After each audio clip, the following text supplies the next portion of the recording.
Nah, di sini kita batasi dulu kuliah ini ya. Pemilihan market itu kan ada dua ya, dari perusahaan nih. Perusahaan ketika didirikan, ketika mau mengatakan dia mau ke ekspor, baru dia memilih kan, ini produknya cocok kemana nih. Sebenarnya lebih muaranya ke produk development yang kemarin tuh, minggu lalu. Ini produk mau dikirim kemana, cocok nggak dengan marketnya, itu dulu ya. Jadi pemilihan market by perusahaan satu. Nah, yang kedua yang paling penting yang kita mau bahas itu, jadi segmented saya lebih sini ke si salesnya sebagai person, sebagai sales person. Kenapa? Karena setelah Anda pilih, Anda akan hidup dengan market itu. Ya nggak? Anda akan hidup dengan market itu. Nggak bisa Anda pilih doang, kemudian Anda nggak dalamin, nggak kenal, tiap masuk salah mengatakan greeting melulu ya, bakal ditendang. Anda masuk ke sebuah market, kemudian masuk ke Pakistan, mendewa-dewakan India, Anda cari mati gitu kan. Dari penyakit aja itu. Jadi ya sama tadi siapa? Dengan Korea ya. Anda masuk ke Korea Selatan mengatakan bagusnya Kim Jong Un kan cari mati namanya. Atau sebaliknya gitu kan. Jadi ketika Anda memilih market, satu hal yang Anda harus ingat adalah Anda bakal hidup dengan market itu. Your life itu akan tentang situ gitu ya. Nah, ini tentu buat ekspor yang salesnya trip ya. Kalau nggak trip nggak peduli lah. Ini hanya materi buat sales yang berangkat, mendalami market. Sekarang mungkin trip, kalau dulu saya trip benar-benar trip gila-gilaan, mungkin sekarang pun dengan teknologi ini udah Zoom segala macam, tapi tetap aja harus kenal wilayah itu. Ketika Anda Zoom-nya salah ngomong segala macam juga kacau ya. Jokes-nya nggak pas gitu. Jadi pemilihan market bagi salesman, bagi saya itu Anda harus ingat, Anda bakal hidup dengan market. Nah, apa benar ya? Apa benar kita? Sebenarnya bagi saya itu sekali lagi mendali market, yang paling utama tuh kenali diri Anda dulu. Kita cocok nggak pegang market? Kalau nggak cocok, ya sedikit ada kemudahan Anda memilih.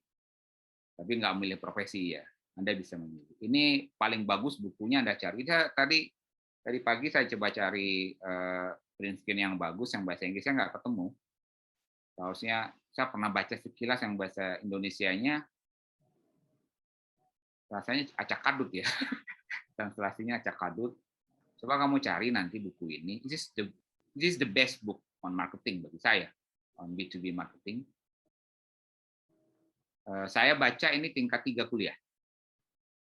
Dikasih teman waktu itu, dipinjemin tahun 99 saya baca.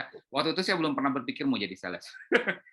Cuma dibilang, "Dar, ini ada buku bagus lah, lu hobi baca nggak, lu baca." Saya baca bukunya dan damn good. Ini buku yang sangat bagus, Sun Tzu, War and Management.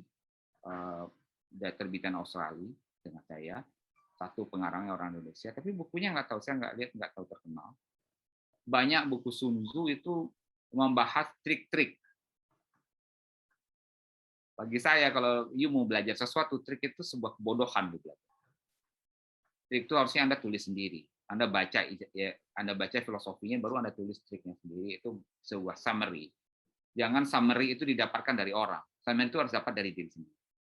Bagi saya begitu. Jadi why management itu bagus banget. Bab pertama dari why management adalah ada seorang eksekutif dari Prancis ditugaskan di Beijing. Zaman itu ya, 70-an ya, 70-an 80-an yang nggak ada WA ya. Ada WA, harus telepon kantor. Tiba-tiba menghilang, nggak bisa dikontak.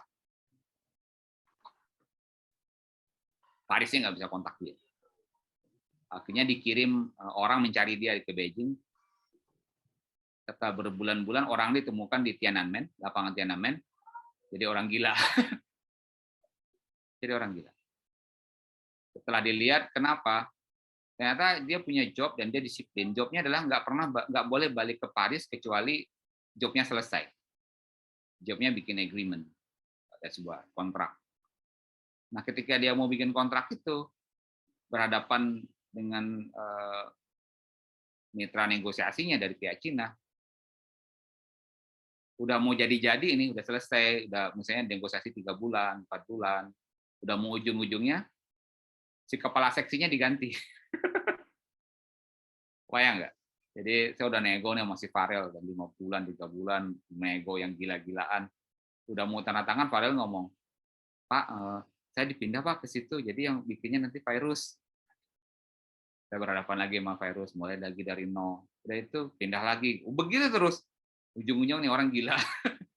Kenapa? Karena dia tidak mendalami budaya.